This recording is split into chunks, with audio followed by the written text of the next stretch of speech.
Namaskar and welcome to Indian Diplomacy, show on India's national television channel Doordarshan about Indian foreign policy, India's international relations and key relationships and partnerships around the world that inform India's rise as a major power.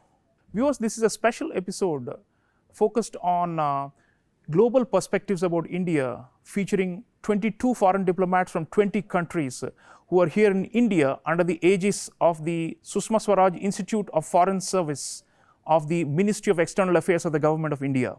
These diplomats are from Asia, Africa, Europe, Latin America and the Caribbean and represent a wide range of countries and perspectives about India. So we are going to try and hear from them about their experiences of being here, what they are learning here, and the relationship between India and their respective countries and regions. Folks, welcome to India and to Indian diplomacy. Thank you. Okay, so you are all here as part of the 72nd professional course for foreign diplomats that our Ministry of External Affairs is organizing. 72 is a big number. It shows, we have been committed to capacity building and training of diplomats of friendly countries for a long time. So it's been several decades that we've been doing these courses. So I'd like to start by, bringing you in, some of you, on what you've been learning here and how this training has been. And I believe you are not only learning about Indian foreign policy, but also the nitty-gritty of new and emerging areas in diplomacy and new practices and developments in the field.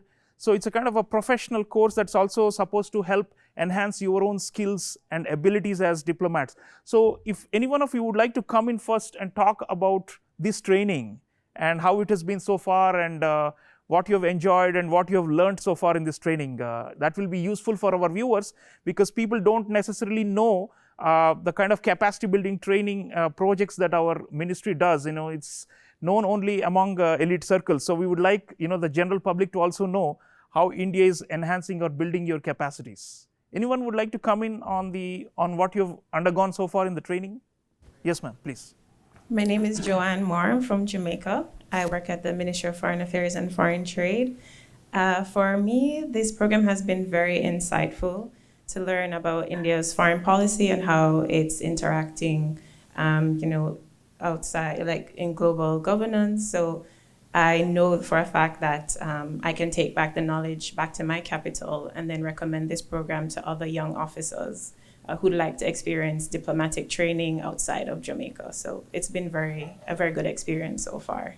Caribbean is a very important region for us. We have a large diaspora there and historic connections. We're part of the Commonwealth. So you have your own training institutions back home, right? So what's the advantage of coming to a country like India and also enhancing or upgrading your skills? I mean, what's the difference between the core training you receive as a diplomat back home and what you're learning here? Well, we just started our own training institute for diplomats, but to go abroad, it's different because you get to experience a different culture. So you have a cultural exchange going on. And so you also develop a deeper appreciation for the works of a different government versus your own. And so you can work and exchange on ideas and look at opportunities for deeper engagement bilaterally with a country. So it's so many opportunities that you as an officer can carry back to your capital and say, for instance, India is working on this, or I learned this particular thing, and I think it would be insightful if we engage deeper with India or another country on this particular area. So, yeah. Right.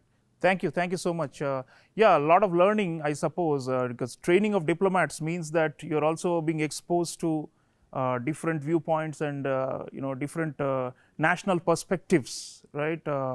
Any other thoughts on what you've been seeing and learning? And some of us from the intellectuals and also our career diplomats are also engaging with you and addressing you in the training.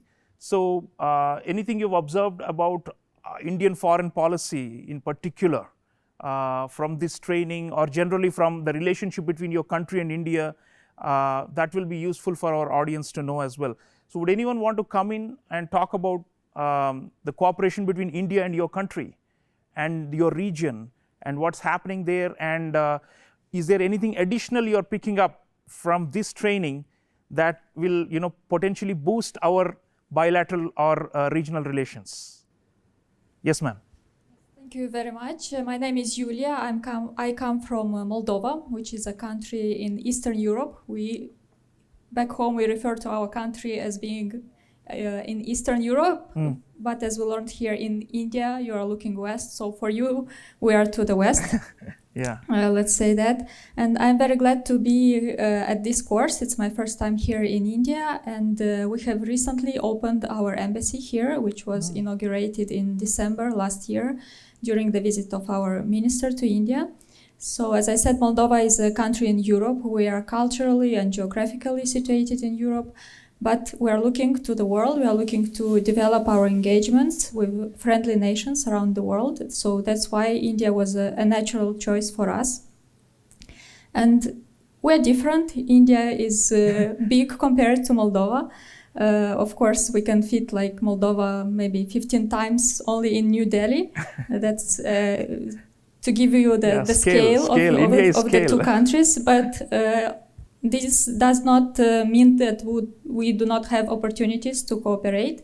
For example, in Moldova, we have a large community of Indian students who choose Moldova for their university studies, in particular for medicine. And at this course, we have studied about how important in diplomacy it is to build the people-to-people links. And we have also Indian professors and lecturers shared with us India's vision about one world, one family. So we can say that by hosting Indian students, we are also contributing to this vision. And we are very much looking forward to continue to develop our collaboration in the education field. Also, our program was very focused on technology, and the IT sector is also very important for Moldova because it's the largest sector for our services exports. And as we have seen at this course, the IT industry is contributing largely to India's economic growth. So it's another element of economic diplomacy that we share together, India and Moldova, and we would like very much to develop it. Both in exchanges in services, but also in trade in goods. Moldova is an agricultural country. And in this course, we also found it very interesting to discuss the connectivity routes and how Moldova, we are far, but we are connected, and how we can better develop our connectivity. And the third point, I would like to mention also cultural diplomacy, which is very important. We have discussed a lot about public diplomacy, about the engagement of diplomats with different representatives of the society and the cultural sector, the cultural institutes, their impact on promoting the image of the country. And I would just like to mention one cooperation very fruitful between India and Moldova, which happened in UNESCO when I was posted representing my country at the permanent delegation there. And Moldova was inscribing the art of embroidery of our traditional blouse in the UNESCO heritage. And at that point, India's support was very essential for us to inscribe this custom, this element, which is very linked to our national identity. And having India's support, a country where we have so many UNESCO heritage sites and which is so diverse culturally, means a lot.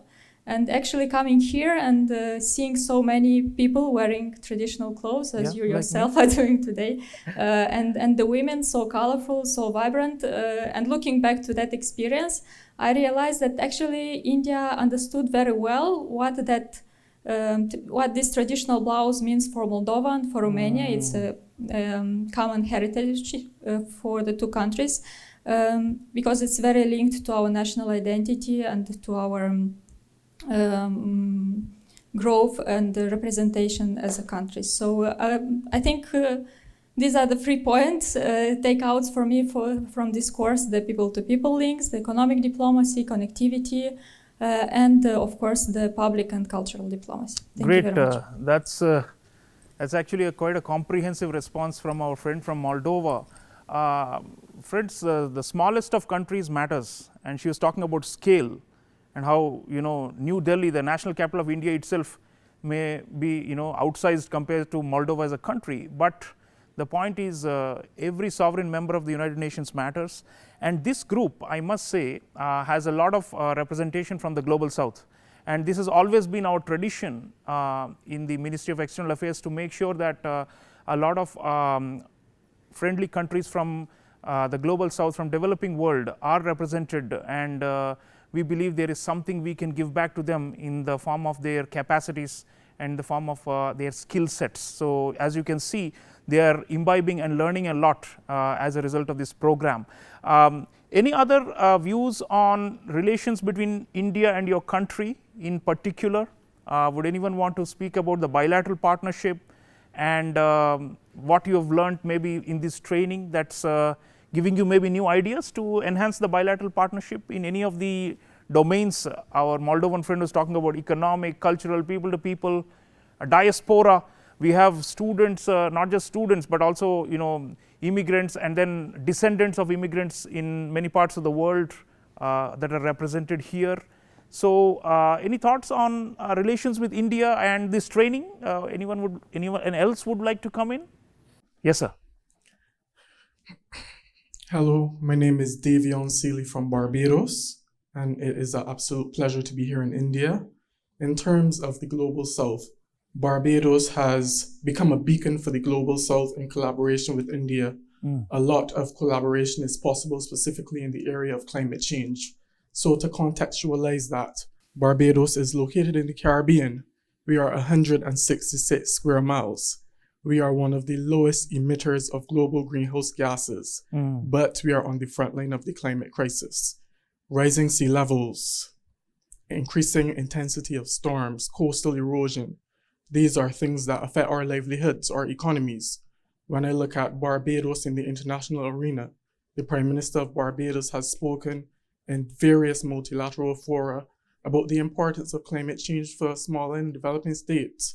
When we discuss the Bridgetown Initiative, when we look at climate diplomacy, these are all areas of significant importance for us. So when we're discussing India and we look at their role in climate change, we look at the International Solar Alliance, which is on our program and which we will study. We always see scope for cooperation and collaboration. When I look at the area of energy, that's another area that we can build on. So for me, this course has really enriched my knowledge in areas that I have not yet covered that were a bit unfamiliar for me. But it will lead to me developing my capacity and my skills to engage diplomatically, to build the portfolio of Barbados, and to also identify areas for collaboration. Being here, I've seen the importance of solar energy. I've seen the impact of ICT. I've seen the ability to Barbados to probably benefit from technical capacity, investment, training, expertise to benefit our local capacity and to help us reach a level of sustenance development. So for me, I have acknowledged that although Barbados and India are geographically distant, we have a shared value and we have a common responsibility to work together. So thank you very much for the opportunity. Thank you so much. Our friend from Barbados, another, small but very significant island nation in the Caribbean. He's talking about climate, and this is a matter of not just of planetary concern, but especially an existential issue for small island nation states, or what we in India refer to as large ocean nation states, because we have to give them their due respect and recognition despite the size.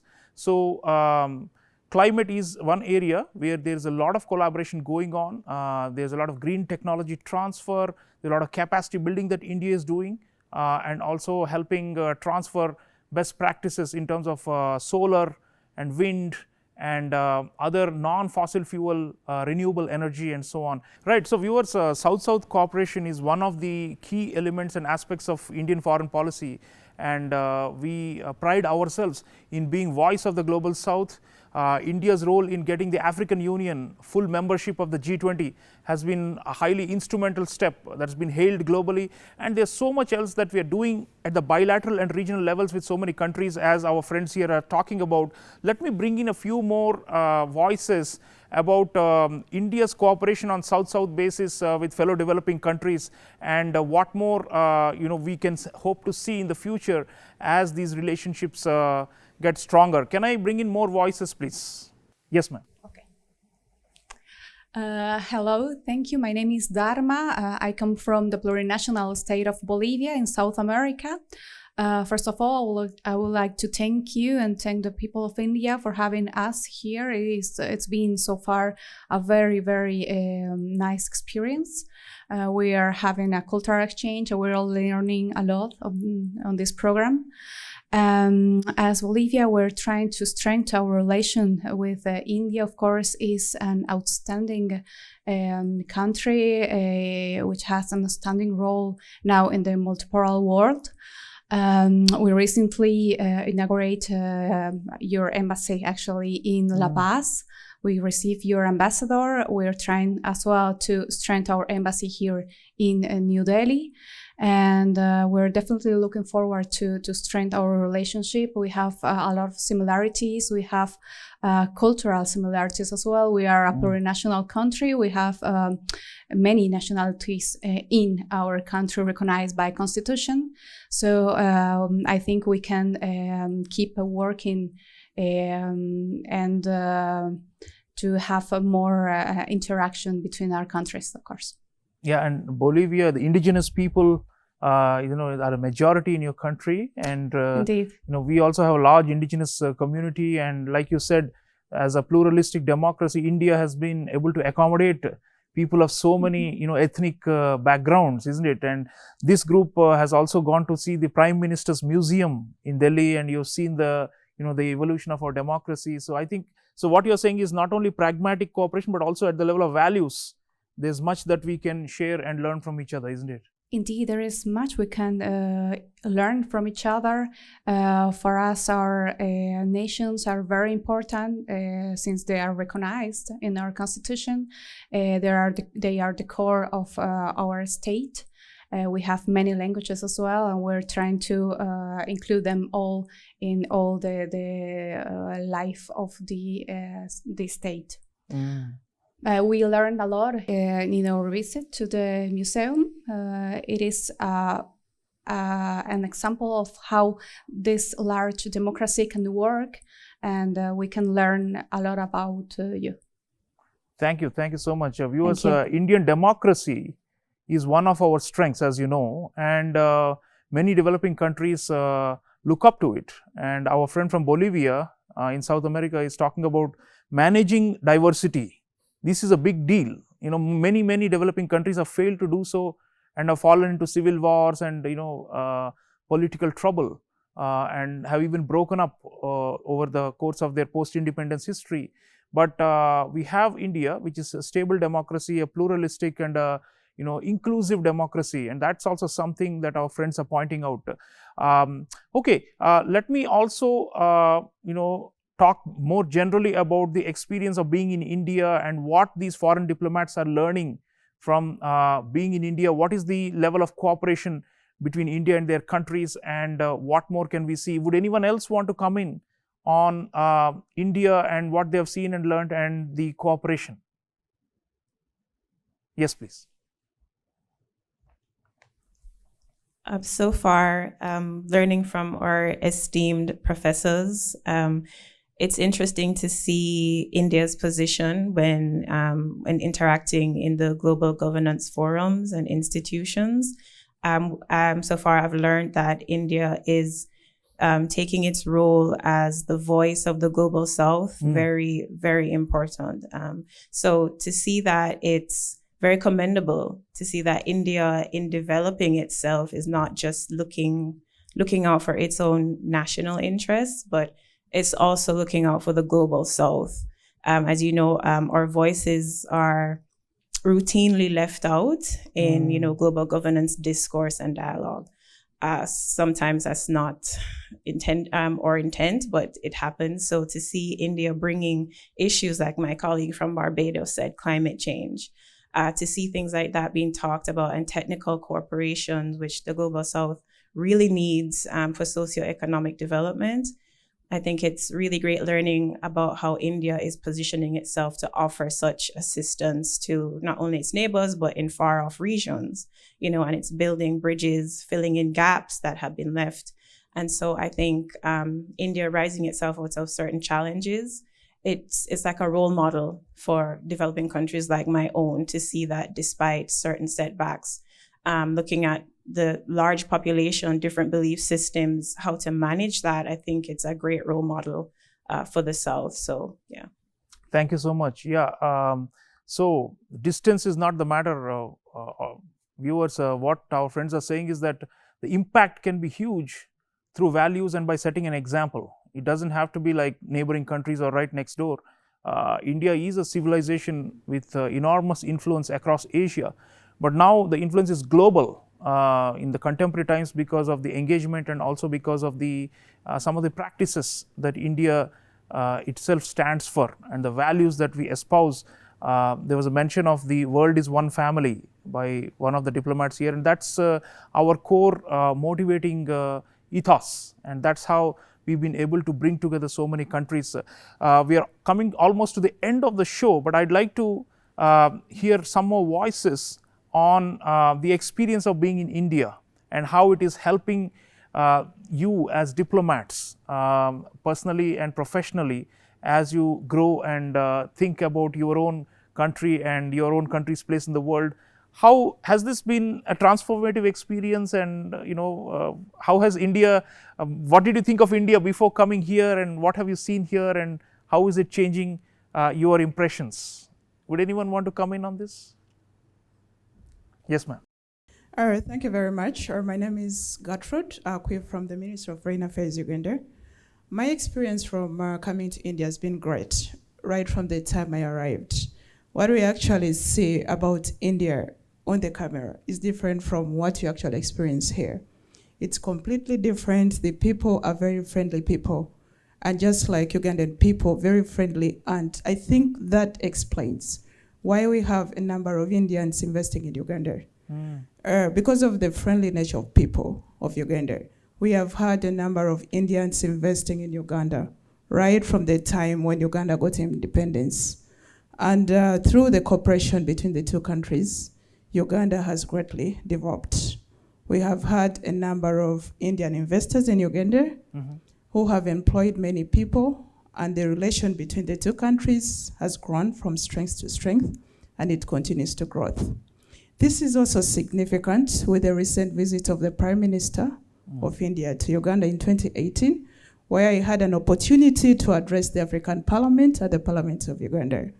During his address, he laid down strategies of how cooperation, the 10 principles of India's engagement with Africa. It happened in Uganda. It's happening in Uganda. As Uganda, we continue to look forward to continued cooperation between India and Uganda. We hope that the cooperation will continue to grow from strength to strength for win-win cooperation in the new future, in the new era.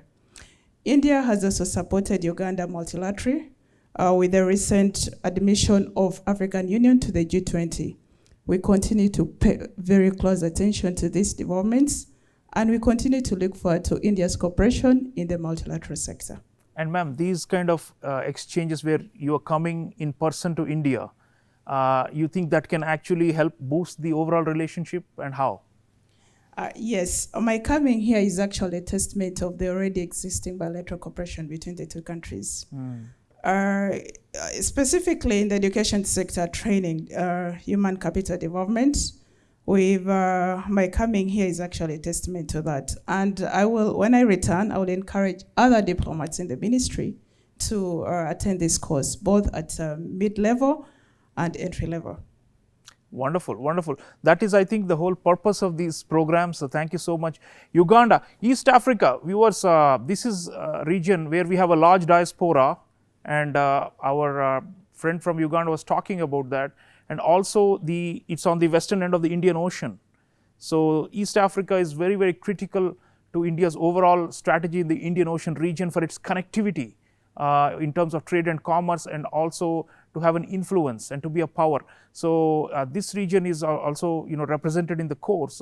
And India is, by the way, also expanding beyond East Africa towards the west coast of Africa, to the the hinterland, and it's opening new embassies, as you've heard. It's opening new missions in far away parts of the world, and that is a sign that we are growing in terms of our footprint and our presence, and our intent is to be there, to be omnipresent in every corner of the world, so that the good work that is already happening can multiply manifold, and we can have mutually beneficial partnerships and cooperation. So the sum of this discussion that we've had today is that the training, skilling and upgrading of diplomats is one subset of a much larger form of beneficial cooperation that India is engaging in with a lot of countries from so many different continents.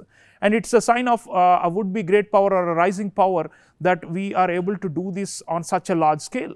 There are countries that do this only in their own respective continents or subcontinents or sub-regions, but India has cast the net wide.